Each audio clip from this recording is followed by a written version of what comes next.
मैं दिखने में कोई खास नहीं था, लेकिन फिर भी एक बहुत सुंदर लड़के ने मुझसे शादी को हाँ कह दिया। इस बात पर मुझे यकीन नहीं हो रहा था। फिर जब सच सामने आया, मेरा नाम सुमित है। मैं हमेशा से ही शर्मीले स्वभाव का था। इस कारण कभी मैं लड़कियों से भी बात नहीं कर पाता था। लेकिन मैं यह भी सोचता था कि मेरे लिए कोई होगी जो मेरी ज़िंदगी में आएगी, मेरी बात सुनेगी। मैं उसी के इंतज़ार में था। लेकिन आजकल दिल या मन साफ हो, उससे कोई फर्क नहीं पड़ता आप दिखते कैसे हो या आपके पास कितना धन है। सब कुछ उस बात पर ही निर्भर होता है, और मेरे पास दोनों ही नहीं थे। ना ही मैं दिखने में इतना अच्छा था और ना ही मेरे पास पैसे थे। मेरा रंग साफ नहीं था। मैं एक मिडिल क्लास फैमिली से हूँ। पिताजी का स्वर्गवास तब हो गया था जब मैं 10 साल का था। मेरी बड़ी बहन और मेरी जिम्मेदारी मेरी माँ पर आ गई थी। मेरी बहन ने जैसे तैसे मुझे इस काबिल तो बना दिया कि मैं अच्छे से अपना जीवन चला सकूं। कर्ज लेकर मैंने अपनी बहन की शादी भी करवा दी। इन्हीं सब जिम्मेदारियों के चलते मेरी उम्र निकलती गई। माँ को मेरी शादी की बहुत फिक्र रहती है। बहुत जगह रिश्ते देखे, लेकिन बात कुछ बनी नहीं। फिर एक दिन अचानक ही हमारे घर में एक रिश्ता आया। वो घर ही आ गए थे हमारा घर, और मुझे देखने के बाद उनकी तरफ से हाँ थी। लड़की की तस्वीर उन्होंने दिखाई। लड़की बेहद ही खूबसूरत थी। मुझे देखते ही पसंद आ गई थी। लेकिन फिर मेरे मन में निराशा आ गई, क्योंकि मुझे पता था कि इतनी सुंदर लड़की मुझसे शादी को हाँ क्यों करेगी। इससे पहले भी मेरे साथ यह कई बार हो चुका है। इसलिए उनके जाने के बाद मैंने माँ से कहा कि हम वहाँ नहीं जाएंगे। माँ ने पूछा क्यों? मैंने कहा कि वहाँ जाकर समय खराब करने से क्या फ़ायदा होगा, क्योंकि लड़की वैसे भी मुझे देखते ही मना कर देगी। लेकिन माँ ने कहा कि कुछ भी हो, वो हमारे घर आए हैं, अपने घर आने का निमंत्रण देकर गए हैं, हमें जाना चाहिए। माँ के कहने पर मैं वहाँ जाने को तैयार तो हो गया, लेकिन मेरे मन में कोई उत्साह नहीं था। हम उनके घर यहाँ पहुँच गए। हमें देखकर वो बहुत खुश हुए। लड़की का नाम रानी था। मैं वहाँ जब बैठा था, तब वो नीली साड़ी में चाय लेकर आई। बहुत सुंदर थी, लेकिन मुझे पता था कि मुझे खुश नहीं होना है। मेरी माँ ने थोड़ी देर बाद कहा कि कुछ बात करनी है तो कर लो, लेकिन मैंने ही उस समय मना कर दिया, क्योंकि उसे देखकर मेरा आत्मविश्वास ही चला गया था। मैंने कहा नहीं, ठीक है, आप बड़े लोग जो ही सही समझें। हम अपने घर आ गए। मुझे पता था कि उनकी तरफ से कोई पूछ परख नहीं होने वाली है, और मैंने उसका ख्याल भी अपने मन से निकाल दिया। लेकिन फिर कुछ ऐसा हुआ जिसकी मुझे उम्मीद ही नहीं थी। काम से जब मैं घर आया तो माँ कहती है कि उनका फ़ोन आया था, अपना जवाब पूछ रहे थे। मुझे विश्वास नहीं हुआ। मैंने पूछा कि उनकी तरफ से हाँ है। माँ बोली कि वो तैयार हैं।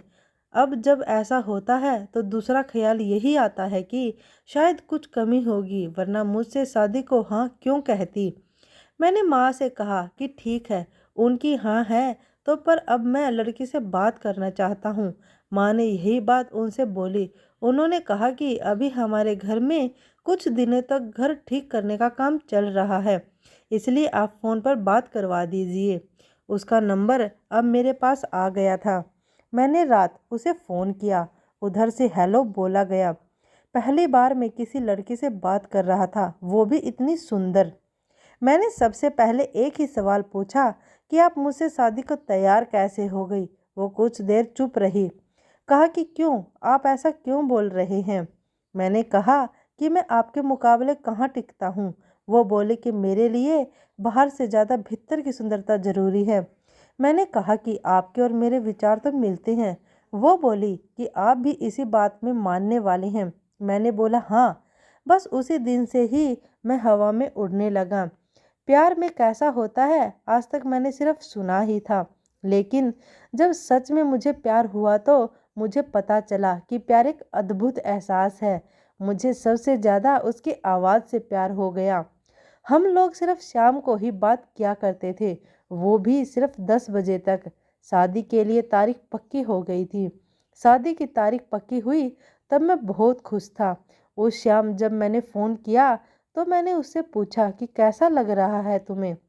उसकी तरफ से थोड़ी देर तक खामोशी रही। मैंने पूछा, क्यों, तुम खुश नहीं हो? उसने कहा कि मैं तुमसे मिलना चाहती हूँ। मिलना मुझे भी था, लेकिन मैं कह नहीं पा रहा था। लेकिन उसने ही बोल दिया। हम लोगों का मिलना तय हुआ। अगले दिन सुबह सुबह ही मेरी माँ मेरे कमरे का दरवाज़ा जोर से बजा रही थी। मैं नींद से उठा। मेरी माँ को हमारे किसी परिचित से उस लड़की का सच पता चला। उसे सुनने के बाद मुझे पता चला कि इतनी सुंदर होने के बावजूद उसने मुझसे शादी को हाँ क्यों कहा। आखिर वो भी मेरा फ़ायदा उठाना चाह रही थी। माँ ने उन्हें भला बुरा कहना शुरू कर दिया। उसी समय उन्होंने रिश्ता तोड़ने का मन बना लिया। मुझे आज उससे मिलना था। मैं सोच रहा था कि माँ जो कह रही है वो कैसे सच हो सकता है। मैं उससे मिलने गया। एक रेस्टोरेंट में मिलना तय हुआ था। मैं वहाँ जल्दी पहुँच गया। बस यही सोच रहा था कि माँ जो बोल रही है वो कैसे सच हो सकता है। कुछ देर बाद वो आई। उसके साथ में एक लड़की और थी। वो दोनों मेरे पास आकर बैठ गई। रानी के चेहरे पर एक डर था, घबराहट थी। मैंने उससे पूछा, कैसी हो? उसने सिर्फ सिर्फ सिर हिलाया। मैंने फिर पूछा कि मुझे क्यों बुलाया था। मेरे इस सवाल के बाद वो जवाब आया। उससे माँ को जो पता चला था वो सच ही निकला।